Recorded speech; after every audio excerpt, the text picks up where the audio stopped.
¿Qué tal? Bienvenidos a Entredichos, que en esta ocasión tiene a un político de muy corta pero muy importante trayectoria. Se trata del secretario de Educación Pública, Aurelio Nuño. Aurelio Nuño se ha desempeñado como jefe de la oficina de la Presidencia de la República, lugar de donde pasó a la Secretaría de Educación Pública. Bienvenido, Aurelio.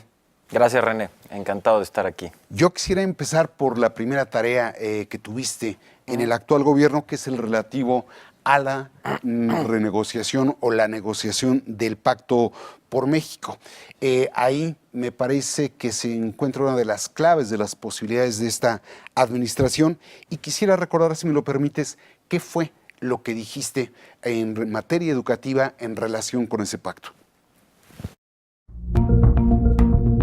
Si Plutarco Elías Calles tuvo que reconstruir el Estado posrevolucionario para darle viabilidad en el siglo XX, el gobierno del presidente Enrique Peña Nieto se ha enfrentado al reto de reconstruir el Estado mexicano tras el extravío que sufrió después de la primera transición democrática, cuando fue cooptado por poderes fácticos e intereses ajenos al bien común. Ahí está. Hablas de recuperar la rectoría después del extravío que tuvo durante los 12 años del gobierno de Acción Nacional. ¿Cómo es entonces que lograste pactar con ellos si perdieron al Estado ellos? Mira, yo creo que el Pacto por México fue un ejercicio inédito, no solo en México. Yo creo que el gran valor que tiene el Pacto por México es que en muy pocos momentos los países democráticos tienen la capacidad de generar un pacto tan amplio en términos de la composición de las fuerzas políticas y al mismo tiempo con una agenda tan profunda y tan amplia. No es común que esto suceda, obviamente con diferencias y siempre hay que tomar estas comparaciones con cuidado, pero bueno, lo tuvo España en su momento a la transición democrática con los pactos de la Moncloa. Y no es normal que esto suceda, incluso si uno compara, son momentos muy distintos, pero si uno compara el contenido de los pactos de la Moncloa con el contenido del Pacto por México, el contenido del Pacto por México es mucho más ambicioso y profundo. Y cuando uno analiza hoy qué se cumplió del Pacto por México, prácticamente se cumplió todo. Y fue precisamente esa capacidad extraordinaria que tuvo el presidente de la República de convocar y también, por supuesto, hay que reconocer de las fuerzas políticas del PRD y del PAN de conformar este pacto que permitió hacer esas grandes reformas. Eso no está peleado con reconocer lo que es la realidad, particularmente, pero no solo, particularmente en materia educativa, René, y tú recordarás, uno de los grandes debates de la campaña del 2012, porque hay que recordar las cosas, era que se había perdido la rectoría del Estado en materia educativa. Así es. El gran debate, ustedes lo publicaron aquí muchas veces, era si iban a haber evaluaciones a maestros o no, si al INEE se le iba a dar autonomía constitucional o no, todo lo que después sucedió. Déjame Entonces hablar. me parece que simplemente para concluir son dos fenómenos distintos. Ya, hay un dejo en la expresión que tienes en el discurso del 19 de octubre del año pasado, donde pareciera ser que la alternancia en el Poder Ejecutivo se frustró con el PAN. Mira, primero, ese es un discurso que di en el aniversario luctuoso de Plutarco Elías Calles. Y hay que entender el discurso en el contexto de lo que elaboré respecto a Calles y el momento actual. Pero me parece que lo que dices en muchos aspectos así es. En el caso educativo es clarísimo. En el caso educativo, fuerzas distintas a las del Estado, de manera concreta, el sindicato tomó el control de muchas de las decisiones que le correspondían a la autoridad. Y eso se hizo no solamente con la aprobación del gobierno en turno, sino fomentado por él. Déjame entonces ahí, aparte de la alternancia donde ingresó el PAN, ¿tú resumirías diciendo que no hubo capacidad para hacer de la alternancia una alternativa para el país? Mira, yo lo que creo es que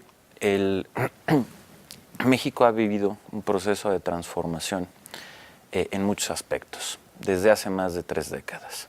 Por un lado, emprendimos una apertura política desde antes, pero dijéramos con mayor fuerza a finales de los años 70, que fue avanzando poco a poco y que le dio a este país una gran competencia política y lo abrió plenamente a la democracia. Y un poco después empezamos también un proceso de abrirnos al mundo y de tener una economía de mercado más sólida y más clara. Estos 2 procesos fueron avanzando y se fueron consolidando, pero faltaba un tercer pie. Y era un conjunto de reformas a la estructura del Estado mexicano que permitiera que un país que ahora era plenamente democrático y abierto al mundo y con una economía de mercado tuviera instituciones funcionales. Porque muchas instituciones se quedaron, dijéramos, con el arreglo previo a la apertura a la democracia y a la apertura al mundo. Y eso no funcionaba. Y fue hasta que llegó el presidente Enrique Peña Nieto y a partir del Pacto por México que se pudieron hacer esas reformas que reconstituyeron también al Estado en la lógica de instituciones que respondieran a la democracia y a la apertura al mundo. Me parece que ese es el análisis de fondo y por eso ahí es donde hay que entender la trascendencia que tiene el Pacto por México. Si criticas al PAN por no haber logrado renovar o modernizar las instituciones, ¿qué autocrítica le harías a la segunda alternancia, que es el retorno de ustedes al poder? Mira, yo creo que en primer lugar hay que decir que este ha sido el gobierno en muchos aspectos más transformador y que más reformas ha hecho en las últimas décadas. Y no es menor. La cantidad de reformas y de cambios institucionales de fondo que se han hecho, René, son gigantescos y extraordinarios. Y me parece que eso tenemos que valorarlo. Es decir, pocas veces se tiene un gobierno y una oportunidad como esta para hacer un cambio y una transformación tan profunda. Y ahora estamos en un reto de implementar gran parte de esas reformas, René. ¿Y cuál sería la autocrítica? Mira, yo creo que habría que revisar, obviamente siempre se puede pensar que en algunos temas se pudo haber implementado mejor o algunas cosas se pudieron hacer tal vez antes. Me parece que al final del día hay que esperar. Yo creo que la evaluación que se tiene que hacer de los gobiernos muchas veces tiene que esperar un poco. Aquí todavía falta para que termine el gobierno. Yo creo que hay que acabar de hacer un balance y un equilibrio de qué es lo que funcionó y dónde están también las áreas que obviamente se tienen que profundizar y que se tienen que corregir. No, bueno, pues errores, todos los gobiernos del mundo, en todos lados, hay cosas que se pueden hacer mejor. Mencióname 3 que tú percibas. No, pero a ver, no se trata de eso, René. Yo creo que aquí estamos... hay temas, yo creo que los temas tienen niveles. Estamos hablando cuando estamos hablando del pacto, cuando estamos hablando de las reformas, cuando estamos hablando de la imposibilidad anterior de hacer transformaciones estructurales con una visión de Estado, estamos hablando de un piso de análisis y de un piso de visión de Estado. Y me parece que en ese sentido, lo que ha ocurrido en este gobierno, esa visión que se tuvo, que incluye también a la de los partidos que fueron parte del Pacto por México, sin lugar a dudas, de una capacidad de transformación institucional, creo que no tiene par. Y en ese aspecto yo te diría, es que las cosas no son, cosas no son blanco y negro. Es decir, yo te diría que en este proyecto siempre faltan cosas o siempre hay elementos que se deben de profundizar. Pero lo que te quiero decir es que es una visión y un proceso de transformación extraordinario, ¿no? Dime, para hablar en los términos en que les gusta a ustedes, ¿cuáles son? Mencióname 3 desafíos. ¿A quiénes ustedes? A los priistas. Pero eres priista de corazón, sí, claro, y de memoria, dices.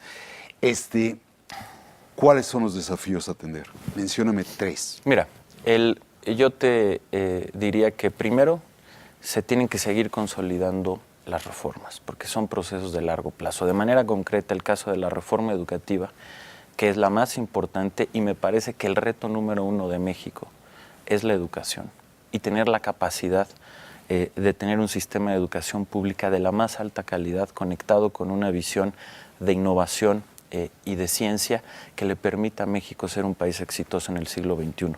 Sin educación, sin ciencia y sin tecnología, en un mundo donde hay un cambio tecnológico brutal que va a tener un impacto en el empleo y en la economía, es extraordinario. Es decir, primer reto, seguir con la educación. Segundo, consolidar y construir un Estado de Derecho.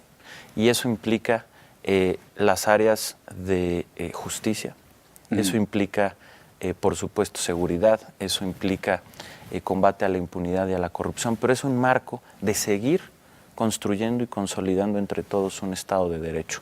Por supuesto, la desigualdad, que es otro de los grandes retos, pero si tú lo ves, la educación cruza a todos. El principio para combatir la corrupción empieza por una buena educación. El principio, René, para construir un Estado de Derecho empieza por una buena educación. Y no se diga para combatir la desigualdad.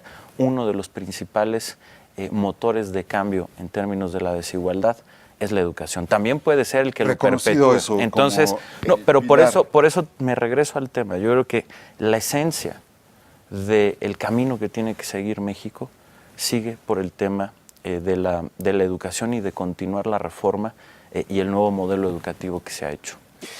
Corrupción. ¿Qué te provoca? No, bueno, pues rechazo. Me parece que es un problema que tiene nuestro país y que es un problema que tenemos que combatir de manera frontal, abierta, que es uno de los grandes obstáculos que tenemos para tener mayor bienestar, para tener un Estado plenamente moderno, para tenerlo más eficiente, más eficaz, con mayor productividad. De eso no hay duda, y se tiene que combatir de manera directa, frontal y con toda la fuerza. Inseguridad. Bueno, es uno de los grandes retos que tenemos como país. México tiene una condición muy compleja en ese aspecto por su vecindad, por su posición geopolítica, pero el centro está en consolidar y seguir consolidando instituciones que permitan tener un marco de seguridad y de Estado de Derecho. Muy bien, déjame recordar ahora lo que hace justamente un año pensabas de aquellos que fueron tus aliados. Me refiero de la derecha y la izquierda. Retomo otro pasaje del discurso mencionado. Como en tiempos de calles, hoy enfrentamos ataques populistas y demagogos de expresiones radicales, tanto de izquierda como de derecha. Al igual que en aquel entonces, la derecha radical busca recuperar privilegios perdidos y sobreponer intereses particulares al bien común. De la misma manera, la izquierda radical busca destruir lo que tanto trabajo nos ha costado construir a todos como nación.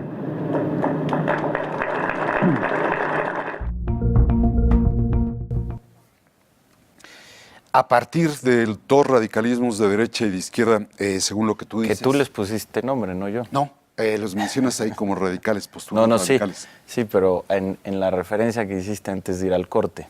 Sí. Fuiste tú, no yo, ¿eh? Correcto. Sí, que eran tus aliados. ¿Es que el PRI es una opción? ¿Me estás preguntando? Sí. Sí, claro. ¿Por? Pues me parece que por muchísimos motivos, desde históricos, la oferta, lo que se ha hecho, la construcción que se hizo desde el Estado en el siglo XX hasta estas reformas, la cantidad de gente que comulga, que simpatiza, me parece que es evidente la respuesta. Dime una cosa, ¿tú cómo te ubicas? Si ves a una derecha que pretende privilegios y a una izquierda populista, ¿cómo se define Aurelio Nuño? No, mira, me parece que como en ese aspecto, como mi partido y como ha sido este gobierno, Aurelio. En el centro. Centro, puro. Centro radical. Centro radical. Muy bien. Dime una cosa, si Aurelio Nuño no es candidato a la presidencia de la República, ¿qué sigue para él? Mira, René, yo estoy de verdad en lo que me toca y no me distraigo. Yo estoy, de verdad, en la posición, yo creo que más extraordinaria que se puede tener, y yo tengo un gran agradecimiento con el presidente de la República. Me parece correcto. Un año. Y es estar no solamente en la Secretaría de Educación, sino en el proyecto más importante que tiene el país de transformación, que es la reforma y el nuevo modelo educativo. Así es que yo estoy concentrado y punto. No me distraigo con nadie. No sé qué vaya a pasar conmigo en un año, en 2. Estoy simplemente atendiendo con mucha energía, pasión y con un gran gusto lo que hoy me toca hacer. Ese es el presidente Aurelio. Sí. Eres un cuadro joven que ha ocupado muy importantes posiciones. Si no eres el candidato, ¿te ves de coordinador de una campaña? A ver, lo que yo te digo, René, es yo estoy en lo mío y nada me distrae. Y para mí ahorita lo único importante es seguir cumpliendo con esta responsabilidad y no tengo idea que me destine el futuro ni ahorita, ni en un año, ni en 2. Eso ya lo veremos, ya se llegará a eso. Pero ahorita mi responsabilidad, que te reitero, hago con mucho gusto, con mucha pasión, es esta y punto, no hay más. Dime qué piensas del Frente Ciudadano por México. Mira, yo creo que eventualmente será una opción más, que me parece que tendrá, que tiene internamente, por obvias razones, contradicciones de visiones del mundo, contradicciones de políticas públicas, contradicciones en muchos aspectos que me parece que pues hacen complicado que se pueda plantear plenamente con honestidad una visión tan contradictoria del mundo en un solo frente, pero bueno, pues cada quien sus temas y en fin, eso ya serán los ciudadanos quienes lo evalúen. ¿Tú lo ves solo como una opción más? Sí. Morena, Andrés Manuel López Obrador. Mira, yo creo que ahí el grave problema es una visión que al final del día lo que quiere, o la visión que se tiene, es regresar a un pasado que ya no existe y que es imposible regresar a él. Yo te lo digo en materia educativa, pensar que podemos vivir con el arreglo anterior, corporativo, clientelar, en donde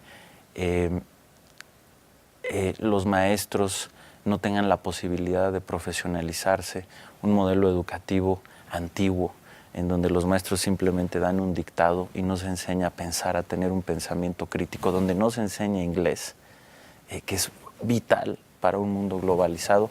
Me parece que es querer regresar a un pasado que ya no existe. Me parece que eso es lo que proyecta y se nota o se refleja de manera inmediata en los temas educativos.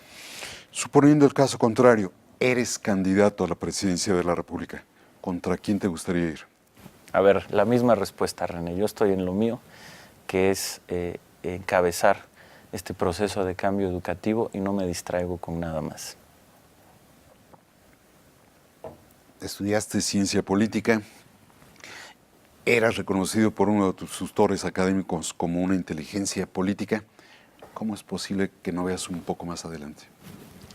Porque estoy concentrado, no soy analista, René. Yo tengo una responsabilidad de Estado, tengo una responsabilidad con el presidente de la República, tengo una responsabilidad con México, tengo una responsabilidad con los niños, con los maestros, y en esa responsabilidad estoy con mucho gusto. Los análisis le tocan a alguien más, no a quienes tenemos una responsabilidad política o una responsabilidad de Estado que asumimos plenamente y con mucho gusto además. Muy bien, pues muchísimas gracias por la disposición de estar aquí en Entredichos, pero sobre todo, muchas gracias a los seguidores de Grupo Reforma por acompañarnos en este programa. Muchísimas gracias.